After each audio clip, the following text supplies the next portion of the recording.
क्या आजाद भारत में अब एक पोस्ट भी आपकी सजाए मौत बन सकती है? क्या इस देश में विचार रखना, बोलना या सच का साथ देना गुनाह बन गया है? गुस्ताखे नबी की एक ही सजा, सर्दन से जुदा। 28 जून 2022 को उदयपुर में एक दर्जी का दुकान में मर्डर हुआ। मर्डर के वक्त कैमरा ऑन था, हत्यारे मुस्कुरा रहे थे और अल्लाहू अकबर के नारे लगा रहे थे। और जिसका कत्ल हुआ उसका नाम था कन्हैयालाल साहू। उसका गुनाह था एक सोशल मीडिया पोस्ट, वो भी किसी और के समर्थन में। ये सिर्फ एक व्यक्ति की हत्या नहीं थी, ये विचारों की हत्या थी। ये खौफनाक पैगाम था। ये घटना कोई सामान्य आपराधिक वारदात नहीं थी।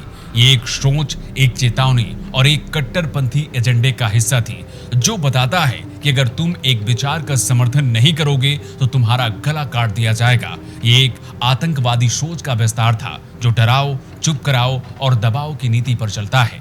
आज कन्हैयालाल की मौत को 2.5 साल से भी ज्यादा का वक्त गुजर चुका है, लेकिन मरा हुआ सिस्टम उन्हें सजा नहीं दे पाया जिन्होंने इस गुनाह को अंजाम दिया। लेकिन जब इसी सच्चाई को एक फिल्म ने सामने लाने की हिम्मत दिखाई तो सिर्फ हत्यारे नहीं, कट्टरपंथी संगठन, राजनीतिक दल और धार्मिक ठेकेदार सब बौखला गए हैं।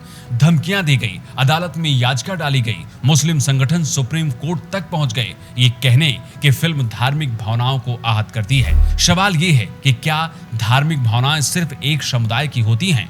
ये फिल्म नहीं है, सवाल है। और ये सवाल आपसे है कि क्या अब सच्चाई भी सिर्फ इसलिए दबा दी जाएगी क्योंकि एक फिल्म उस दर्द को दिखाने की कोशिश कर रही है जिसे दबाने के लिए एक पूरा इकोसिस्टम काम कर रहा है? क्या आप चाहते हैं कि कन्हैयालाल साहू को इंसाफ मिले? अगर हाँ तो कमेंट बॉक्स में लिखिए जस्टिस फॉर कन्हैयालाल। कन्हैयालाल एक साधारण दर्जी था, ना तो वो किसी राजनीतिक आंदोलन का हिस्सा था और ना ही कोई कट्टर विचारधारा का प्रचारक। उसकी गलती बस इतनी थी कि उसने एक सोशल मीडिया पोस्ट शेयर की थी।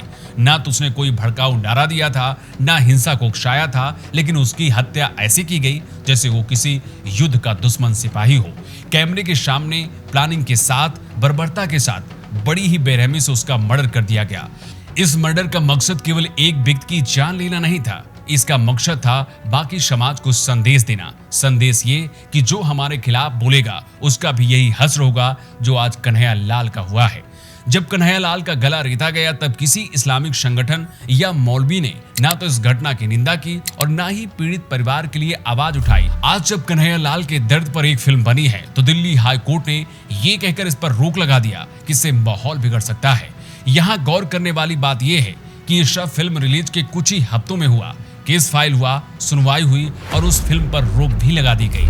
लेकिन जिस कन्हैयालाल पर फिल्म बनी उसका परिवार पिछले 3 सालों से कोर्ट कचहरी के चक्कर काट रहा है। कन्हैयालाल के बेटे ने पिता की मौत के पास से पैरों पर चप्पल नहीं पहने हैं और आज उन्हीं कन्हैयालाल के गुनाहगारों को पूरा सिस्टम बचाने की कोशिश में लगा है। जिन्होंने इस गुनाह को अंजाम दिया उन्हें बचाने के लिए बड़े बड़े मुस्लिम संगठन केस लड़ रहे हैं, लेकिन दूसरी तरफ कन्हैयालाल का परिवार आज भी अदालतों में इंडिया रगड़ रहा है।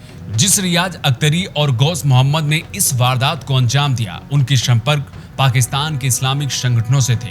वो खुद को गाजी कह रहे थे और इस हत्या को पैगंबर की शान में बदला बता रहे थे। ये शब्द सिर्फ अपराध को धार्मिक जामा पहनाने की कोशिश नहीं बल्कि समाज को दो फाड़ करने की कोशिश थी। एक दर्जी, एक पिता, एक नागरिक जो ये भी नहीं जानता था कि देश की राजनीति में क्या चल रहा है, उसे उसी की आग में भेड़ चढ़ा दिया गया। क्या ये सिर्फ रियाज अख्तरी और गौस मोहम्मद की साजिश थी या इसके पीछे कोई बहुत बड़ा नेटवर्क था? राजस्थान पुलिस ने जब इस पर जांच शुरू की तो इस कहानी में एक नया मोड़ आया। आरोपी रियाज अख्तरी और गौस मोहम्मद सिर्फ हत्यारे नहीं, कट्टरपंथी विचारधारा के प्रशिक्षित सिपाही थे।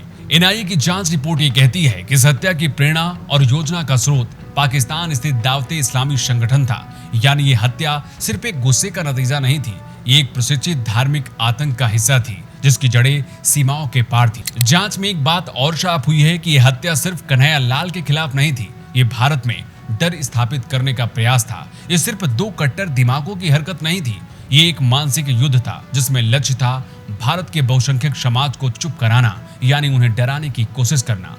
कन्हैयालाल की हत्या के बाद देश स्तब्ध था। सोशल मीडिया पर गुस्सा फूटा, लोग न्याय की मांग कर रहे थे, लेकिन राजनीतिक गलियारों में मौन था। जो नेता हर मुद्दे पर ट्वीट करते थे, कैमरों के सामने बयान देते थे, इस बार जैसे उनकी आवाज खो गई थी। किसी ने भी खुले मन से घटना की निंदा नहीं की, क्योंकि उन्हें डर था कन्हैयालाल के मर्डर से ज्यादा सांप्रदायिक तनाव फैल जाने का। यानी कन्हैयालाल की हत्या हो गई, पर चिंता इस बात की थी कि कोई इसे बोले नहीं। उदयपुर में वोट बैंक की राजनीति ने इंसाफ की मांग को माइनॉरिटी सेंसिटिविटी में लपेट कर रख दिया। मीडिया के एक बड़े वर्ग ने इसे स्थानीय झगड़ा बताने की कोशिश की, और जैसे जैसे वक्त बीता खबर भी गायब होने लगी। अगर यही हत्या किसी मुस्लिम के साथ होती तो क्या तब भी सरकार, मीडिया और एक्टिविस्ट इतने शांत रहते? ये चुप्पी एक अपराध से बड़ी है, क्योंकि ये न्याय के सिद्धांतों को कुचल देती है और एक खतरनाक संदेश भी देती है कि इस देश में बहुसंख्यक का दर्द कोई मुद्दा नहीं रहा। लेकिन जब इसी घटना पर एक फिल्म उदयपुर फाइल्स बनी, तो न सिर्फ इसका विरोध किया गया, बल्कि इसकी रिलीज पर भी रोक लगा दी गई। मतलब गुनाह तो करेंगे, लेकिन उसे देखने की हिम्मत किसी में नहीं है। जब कट्टरपंथी हत्या करते हैं तो अभिव्यक्ति की आजादी नहीं तोड़ते, लेकिन जब कोई फिल्म सवाल पूछती है तो वो ध्रुवीकरण बन जाती है। उदयपुर फाइल्स सिर्फ एक फिल्म नहीं है, ये एक दस्तावेज है उस चुप्पी का जो न्याय से भी ज्यादा खतरनाक है। ये उन लाखों लोगों की आवाज है जो डर के मारे खामोश है। कभी कभी एक फिल्म सिर्फ एंटरटेनमेंट नहीं होती, बल्कि उस समाज का आईना होती है, और इस बार इस फिल्म ने वही करने की कोशिश की है। जब समाज का जमीर मर जाता है तब न्यायपालिका पर नजरें टिक जाती हैं, लेकिन जब अदालतें भी मौन हो जाएं तो इंसाफ कहां बचेगा?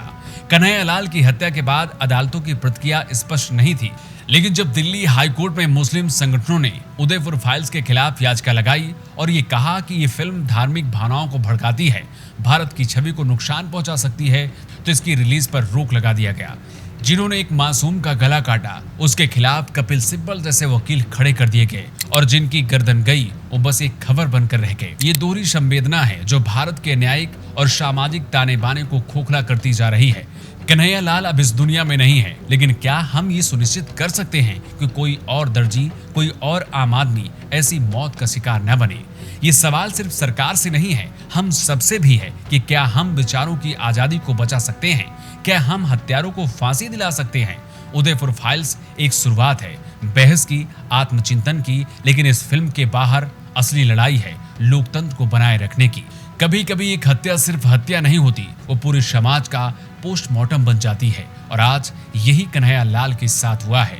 जो बोलता है वो मारा जाता है, जो फिल्म बनाता है उसे अदालतों में घसीटा जाता है, और जो चुप रहता है वो अगला शिकार बन जाता है।